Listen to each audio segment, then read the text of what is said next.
sokin ɓadar da zuciya ta mace ki tausaya kar ki sami ɓangare na yaudara na gudun duniya.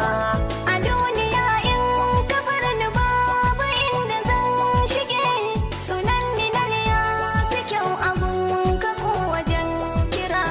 Ka bar ni ya zan yi ne da so da kauna sana'a tare duba tafiya. Kamar ni nan ne da sahibin da zara ga wata, sun haskake duniya cikin mafarkin da na aje yana ga kawace. Da ka fito in na ganka kan na farga ka bace, da rai masoyi karka maishe ni tushiyar san kace.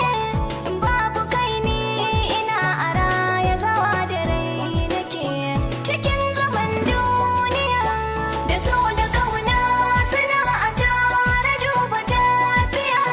Kamar ni nan ne da sahibin da zara ga wata, sun haskake duniya. Baki rufe ke dai minal dai na yin kiran mutuwa, ki kaddara sai lokaci yayi zabiyo rabuwa.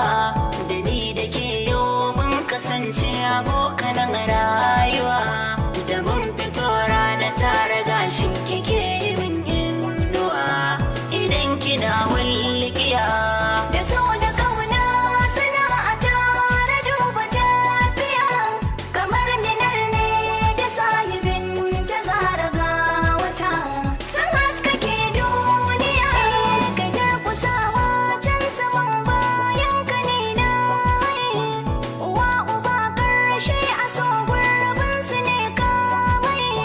Ka rage zance an ba da ni batun da dai na sai, wayo ni Allah mutuwa kan ka da ta warke wai. Ganin ka san zuciya da so da kauna sana'a tare duba tafiya. Kamar ni nan ne da sahibin da zara ga wata, sun haskake duniya.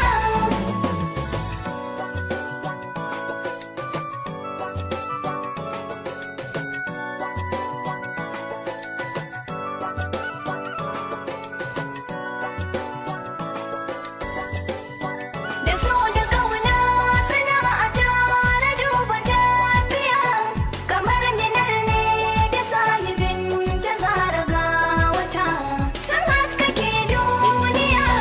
Ni zan da kaina in ba minal ni ganin kishi na fi so, da lafiyar ki sanan da raina ga inda zan ƙara so. Ki ce guda zan nufo ki buɗan ƙofa da na ƙwanƙwaso, zuwa da kai ya zarce sakon baki san mai iso, sannin ki zinariya. Da so da kauna sana'a tare duba tafiya. Kamar ni nan ne da sahibin da zara ga wata, sun haskake duniya. Dal a sokin ɓadar da zuciya ta mace ki tausaya kar ki sami ɓangare na